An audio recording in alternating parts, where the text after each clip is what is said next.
بسم اللہ الرحمن الرحیم۔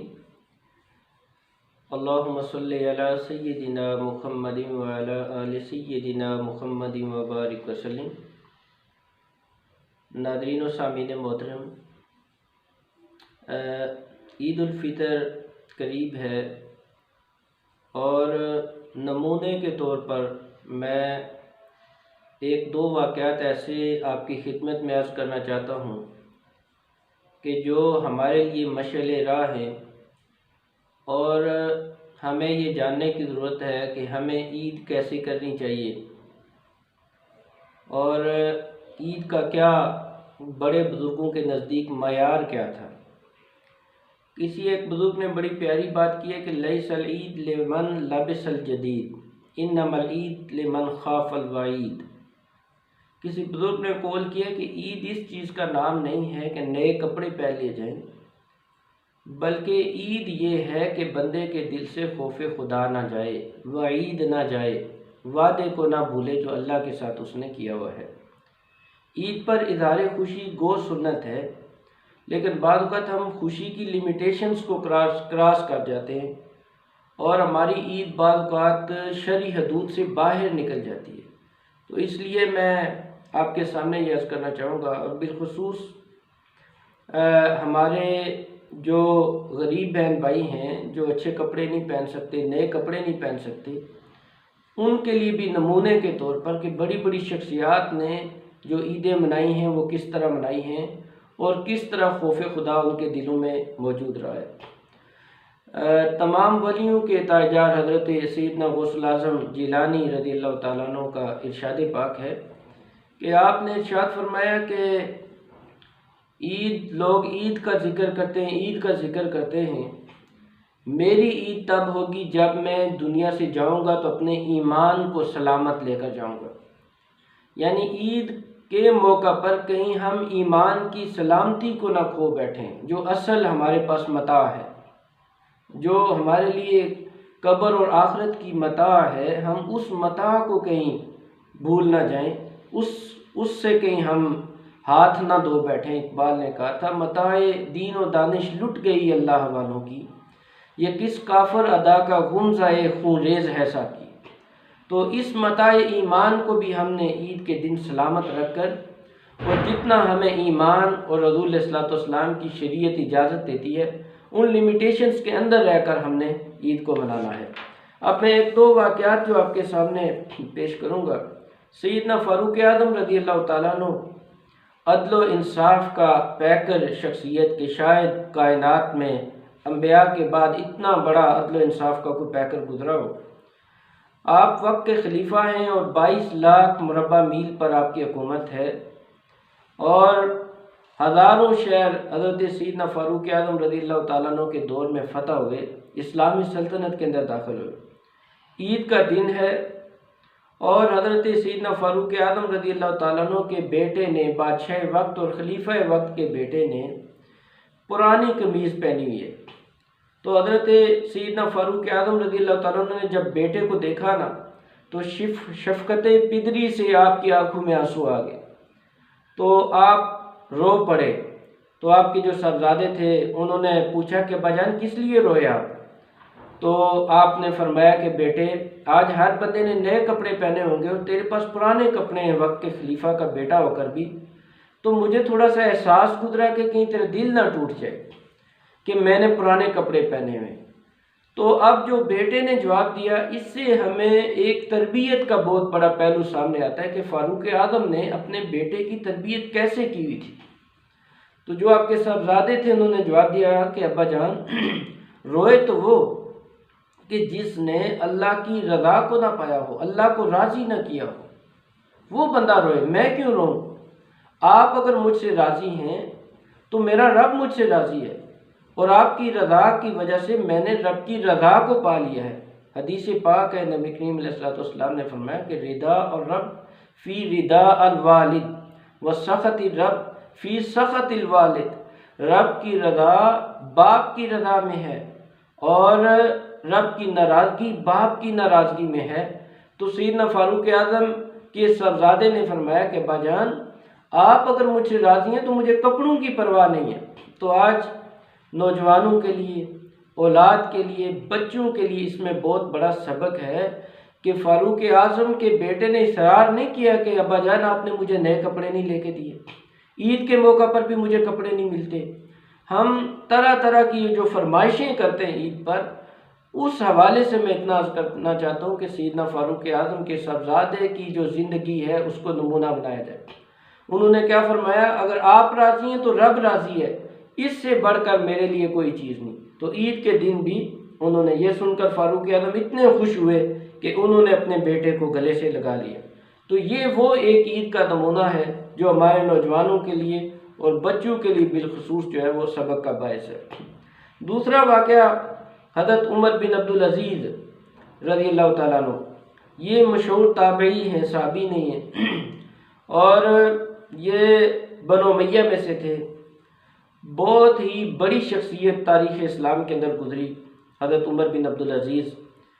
یہ وہ شخصیت تھے کہ جب آپ آئے تو ملک کا جو نظم و نسق تھا وہ بالکل ایک حکمرانوں کے گرد ہی گھومتا تھا، عوام الناس کو بالکل کسی قسم کی بھی کوئی سہولت حاصل نہیں تھی۔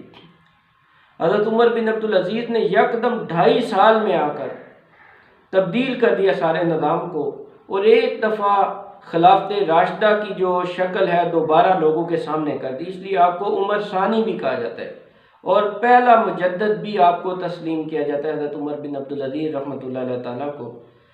عید کا دن ہے، آپ کی 3 صاحبزادیاں آپ کے پاس آئیں اور آ کر عرض کرنے لگی کہ ابا جان ہمیں نئے کپڑے لے کے دیں۔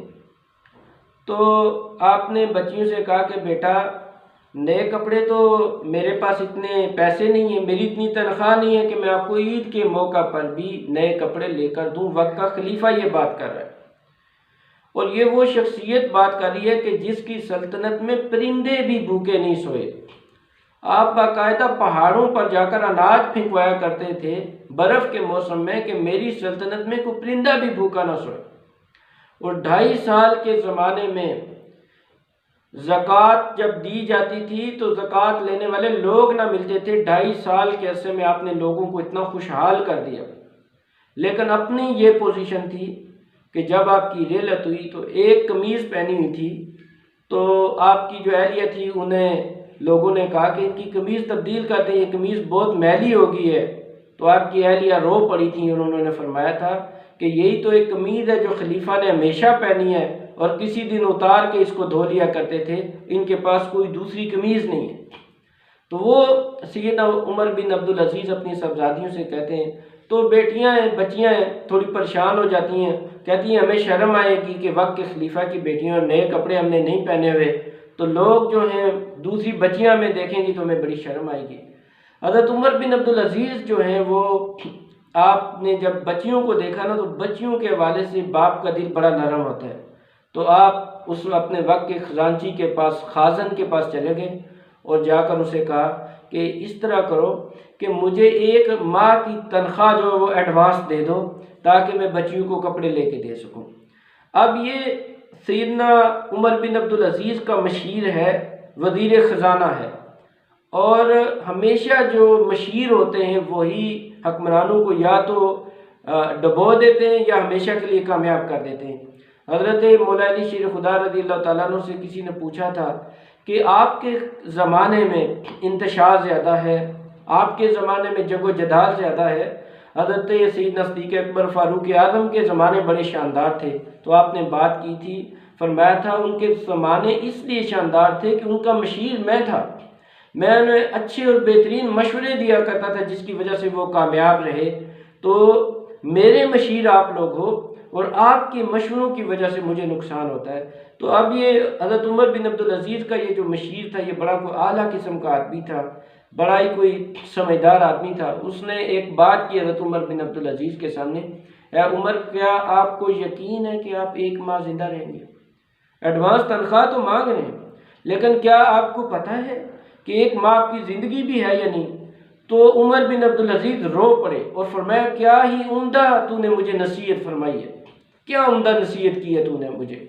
اب یہ جو حکمران ہیں ان کے کمال کا بھی پتہ چلتا ہے، مشیر کے بھی، کہ اگر دنیا دار حکمران ہوتا تو کہتا ہے اس کی گردن اتار دو، مجھ سے پوچھتا ہے یہ.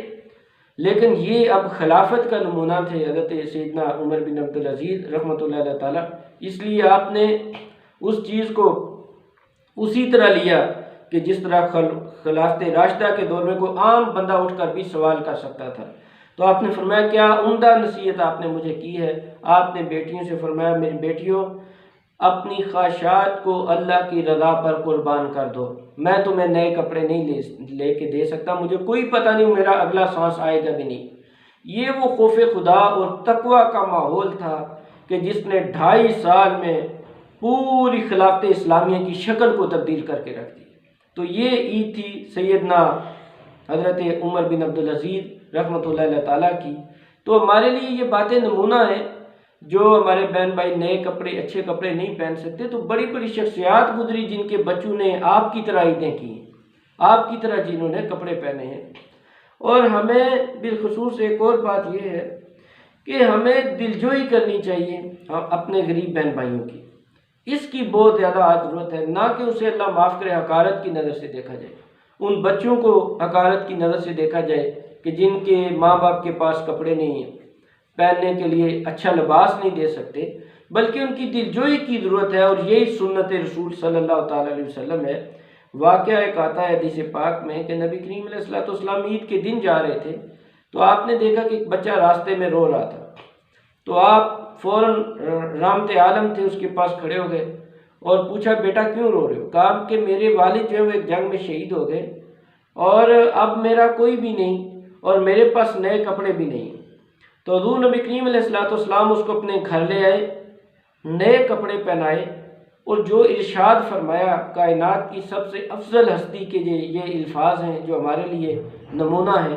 آپ نے ارشاد فرمایا کیا تجھے قبول نہیں ہے کہ محمد رسول اللہ صلی اللہ تعالی وسلم تمہارے والد ہوں؟ تم کہتے ہو میرے والد نہیں ہیں، تو میں محمد عربی صلی اللہ تعالی وسلم تمہارا والد بننے کے لیے تیار ہوں. خدیجہ الکبریٰ رضی اللہ تعالی عنہا کیا تمہاری والدہ ہوں؟ یہ تمہیں قبول ہے؟ اور حسن و حسین تمہارے بھائی ہوں، کیا تمہیں یہ بات قبول ہے؟ تو بچہ یہ سن کر خوشی سے مچل پڑا. تو یہ وہ دلجوئی کا ماحول تھا، یہ وہ اعلیٰ اور عرفہ ماحول تھا کہ جس نے لوگوں کی دلوں کی دنیا کو تبدیل کیا. آج ہمیں مسلم معاشرے کے اندر اور اسلامک سوسائٹی کے اندر اسی ماحول کو دوبارہ زندہ کرنے کی ضرورت ہے. ہمیں اپنے غریب اور نادار بہن بھائیوں کی دلجوئی کی ضرورت ہے. ہمیں اپنے بچوں کو اور اپنی نسلوں کو یہ بات سمجھانے کی ضرورت ہے کہ المسلم اخو المسلم، مسلمان کا بھائی ہے، اور اس بھائی چارے کی فضا کو قائم کرنے کی ضرورت ہے. اور بھائی چارہ کیا ہوتا ہے؟ مولانا ظفر علی خان نے بڑی پیاری بات کہی تھی، اخوت کی بات جو ہے اس نے کہا تھا مولانا ظفر علی خان نے، اخوت اس کو کہتے ہیں چوبے کانٹا جو کابل میں، تو ہندوستان کا ہر پیر و جوان بیتاب ہو جائے. کابل میں اگر کسی مسلمان کو کانٹا چوبے تو ہندوستان کا ہر مسلمان اگر بیتاب ہو جائے تو اس کو بھائی چارہ کہتے ہیں، اس کو مسلم برادرہڈ کہتے ہیں. اور اقبال نے کہا تھا ایک ہوں مسلم حرم کی پاسبانی کے لیے، نیل کے ساحل سے لے کر تاب خاکے کاشغر. یہ ماحول اور یہ سوسائٹی تب بنے گی کہ جب ہم اپنے اندر تبدیلی لائیں گے، اپنے دوسرے بہن بھائیوں کو ساتھ لے کر چلیں گے. اللہ پاک ہم سب کو عمل کی توفیق عطا فرمائے. اللہ پاک ہم سب کو ایک دوسرے کے ساتھ بھائی بھائی بن کر رہنے کی توفیق خاص نصیب فرمائے. وما علینا الا البلاغ المبین. شکریہ.